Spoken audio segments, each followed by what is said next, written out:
Hi అండి, అందరికీ నాకు వండటం వచ్చండి ఛానల్కి స్వాగతం. ఈ వీడియోలో ఎంతో క్విక్ అండ్ టేస్టీగా మటన్ కీమా కర్రీ ఎలా చేసుకోవాలో చూపిపోతున్నానండి.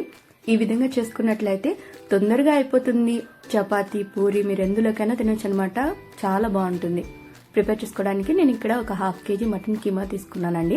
షాప్లో వాళ్ళు కనుక మీకు ముక్కలు బాగా కొట్టివ్వకపోతే దీన్ని మిక్సీలో ఒక 2-3 పల్స్లు అలా తిప్పి ఆపి గ్రైండ్ చేసుకోండి. ఈ విధంగా కీమా చక్కగా రెడీ అయిపోతుంది. ఇప్పుడు ఇందులోకి రుచికి సరిపడా ఉప్పు, 3 టేబుల్ స్పూన్ల కారం పొడి.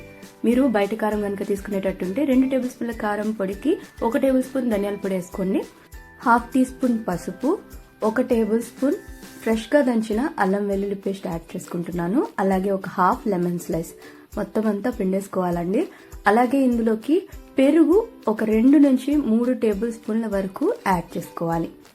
ఈ విధంగా యాడ్ చేసిన తర్వాత బాగా నలిపినట్టు ముక్కలన్నిటికీ బాగా పట్టాలండి. ఇది కీమానే కాబట్టి మీరు నలిపినట్టు కలుపుతూ ఉన్నట్టయితే ఈ విధంగా చక్కగా అన్నిటికీ కోట్ అయిపోతుంది. దీని ఇప్పుడు మ్యారినేట్ అవ్వడానికి ఒక 1/2 అవర్ పక్కన పెట్టేసేయండి.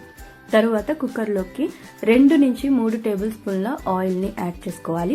ఆయిల్ హీట్ అయిన తర్వాత 1/2 టేబుల్ స్పూన్ జీలకర్ర, 1/2 టేబుల్ స్పూన్ సోంపు, ఒక బిర్యానీ ఆకు, కాస్త స్పైసెస్ అండి, ఒక బడి ఇలాచి, 2 నార్మల్ ఇలాచి, దాల్చిన చెక్క ముక్క, అలాగే 4-5 లవంగాలు.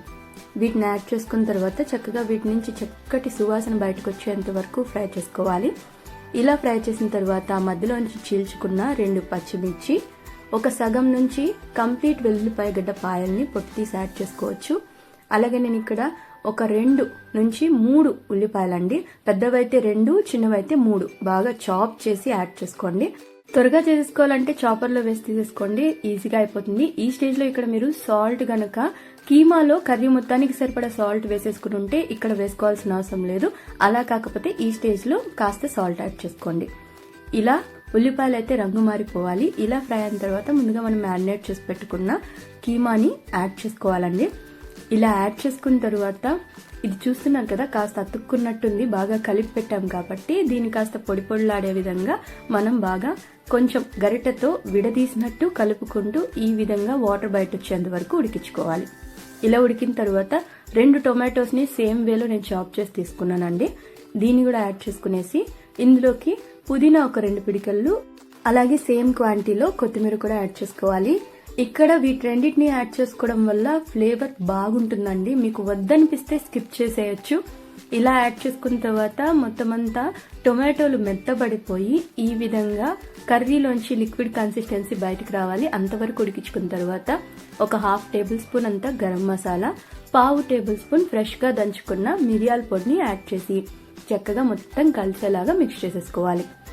ఈ విధంగా కలిపిన తర్వాత ఇందులోకి మనం వాటర్ ఎంతైతే యాడ్ చేసుకోవాలనుకుంటామో, అంటే మనకు ఇది కర్రీ బాగా చిక్కటి కన్సిస్టెన్సీ కావాలనుకుంటే ఒక 1/2 కప్ వరకు యాడ్ చేసుకోండి. అలా కాదు మాకు కొంచెం కర్రీ టైప్ లోనే కావాలనుకుంటే ఇప్పుడు నేను యాడ్ చేసినట్టు 1 కప్పు వాటర్ యాడ్ చేసేసుకుని బాగా మిక్స్ చేసిన తర్వాత దీన్ని మూత పెట్టి 7 నుంచి 8 విజిల్ వచ్చేంత వరకు ఉడికించుకోవాలి.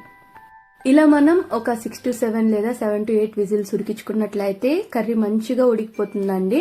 అలాగే గ్యాస్ మొత్తం అణిగిన తర్వాత మాత్రమే కుక్కర్ ని ఓపెన్ చేసి బాగా కలిసేలాగా మిక్స్ చేసేసుకోండి. ఎంతో టేస్టీగా కీమా కర్రీ అయితే రెడీ అయిపోయింది. ఈ కర్రీ మీకు కొంచెం గుజ్జులాగా ఫ్రై టైప్ లో ఉండాలనుకుంటే ఈ స్టేజ్ నుంచి వాటర్ మొత్తం ఎవాపరేట్ అయ్యేంత వరకు కలుపుకుంటూ ఉడికించుకోండి. అలా కూడా చాలా చాలా బాగుంటుంది. ట్రై చేసి నచ్చినట్టయితే లైక్, షేర్ ఇంకా కామెంట్ చేసేయండి. ఛానల్ ని ఇంతవరకు సబ్స్క్రైబ్ చేసుకున్నట్లయితే తప్పకుండా సబ్స్క్రైబ్ చేసేసుకోండి.